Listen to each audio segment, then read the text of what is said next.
বন্ধুরা, তোমাদের সকলকে স্বাগত জানাই লাভা থেকে ছাঙ্গে ওয়াটারফল যাওয়ার এপিসোড 2-তে। লাভা টাউন ধীরে ধীরে পেছনে চলে যাচ্ছে আর আমরা এগিয়ে যাচ্ছি পাহাড়ের আরো গভীরে। প্রথম দিকে রাস্তা বেশ ভালোই আছে, দুপাশে সবুজ পাহাড়, মাঝে মাঝে ছোট ছোট বাঁক আর মেঘে ঢাকা চূড়াগুলো সব মিলিয়ে দৃশ্যটা এত সুন্দর যে বারবার থেমে থাকতে ইচ্ছে করছে।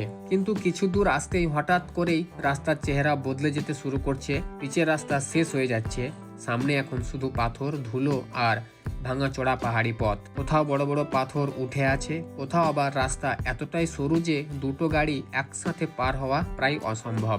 বিএমডাব্লিউ নিয়ে এরকম রাস্তায় এই প্রথমবার আমি এসেছি। বাইকটা যতই শক্তিশালী হোক, এই ধরনের রাস্তায় চালানোর সময় আত্মবিশ্বাসের পাশাপাশি একটু ভয়ও কাজ করছে। সত্যি বলতে প্রথম কয়েক মিনিটেই বুঝতে পারছি আজকের রাইড মোটেও সহজ হতে যাচ্ছে না। প্রতিটা গর্ত, প্রতিটা পাথর খুব সাবধানে পার হতে হচ্ছে। সামান্য ভুল মানেই বাইকের ভারসাম্য নষ্ট হয়ে যেতে পারে। কখনো সামনের চাকা হঠাৎ পাথরে আটকে যাচ্ছে, কখনো আবার পিছনের চাকা পিচ্ছিল মাটিতে সামান্য স্লিপ করছে। হ্যান্ডেল শক্ত করে ধরে রাখতে হচ্ছে, কিন্তু একই সঙ্গে শরীরকে ঢিলেও রাখতে হচ্ছে, না হলে বাইক আরো বেশি অস্থির হয়ে পড়ছে। তার উপর রাস্তার একদিকে পাহাড়, অন্যদিকে গভীর খাদ। নিচের দিকে তাকালেই বুকের ভেতরটা একটু কেঁপে উঠছে। মনে হচ্ছে একটুখানি অসাবধানতা পুরো রাইডটাই বদলে দিতে পারে।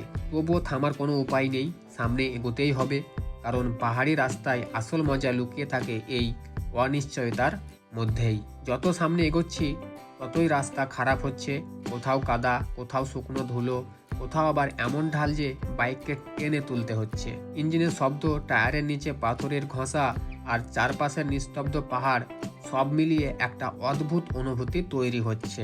মনে হচ্ছে আমরা যেন ধীরে ধীরে সভ্যতার শেষ সীমা পেরিয়ে একেবারে প্রকৃতির গভীরে ঢুকে পড়েছি। তবুও একটা উত্তেজনা কাজ করছে, কারণ এই ধরনের চ্যালেঞ্জিং রোডই একটা ট্রিপকে মেমোরেবল করে তোলে। সহজ রাস্তা ভুলে যাওয়া যায়, কিন্তু যেখানে প্রতিটা মুহূর্তে মনোযোগ দিতে হয়, যেখানে ভয় আর আনন্দ একসাথে চলে, সেখানকার অভিজ্ঞতা অনেক দিন মনে থেকে যায়।